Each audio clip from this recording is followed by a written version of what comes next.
بسم اللہ الرحمن الرحیم۔ رسول اللہ صلی اللہ علیہ وسلم نے فرمایا، جب اللہ تعالیٰ کسی بندے کی موت کے لیے کسی زمین کا فیصلہ کر دیتا ہے تو وہاں اس کی کوئی نہ کوئی حاجت پیدا فرما دیتا ہے۔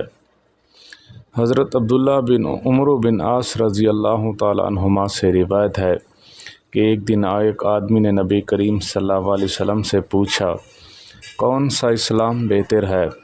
فرمایا، تم کھانا کھلاؤ، جس کو پہچانو اس کو بھی اور جس کو نہ پہچانو اس کو بھی، الغرض سب کو سلام کرو۔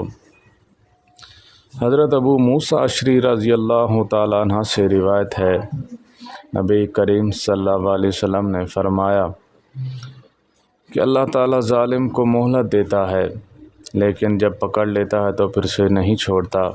پھر آپ صلی اللہ علیہ وسلم نے یہ آیت تلاوت فرمائی، اور اسی طرح جب بھی آپ کا کسی رب کسی ظالم بستی کو پکڑتا ہے تو اس کی ایسی گرفت ایسی ہوتی ہے، بلا شبہ اس کی گرفت بہت تکلیف دہ اور سخت ہوتی ہے۔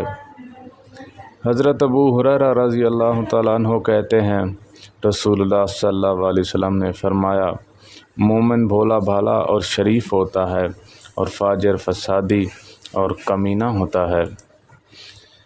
سیدنا حارث بن وہب رضی اللہ تعالیٰ عنہ سے روایت ہے کہ انہوں نے نبی کریم صلی اللہ علیہ وسلم سے سنا، آپ صلی اللہ علیہ وسلم فرماتے تھے، کیا میں تمہیں جنت کے لوگوں کے متعلق نہ بتاؤں؟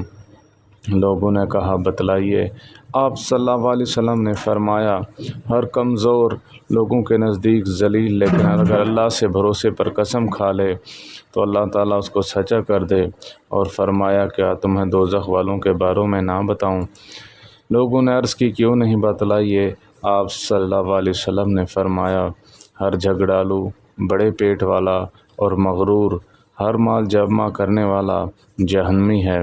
اللہ تعالی ہم سب کو عمل کرنے کی توفیق عطا فرمائے۔ وآخر دعوانا الحمد للہ رب العالمین۔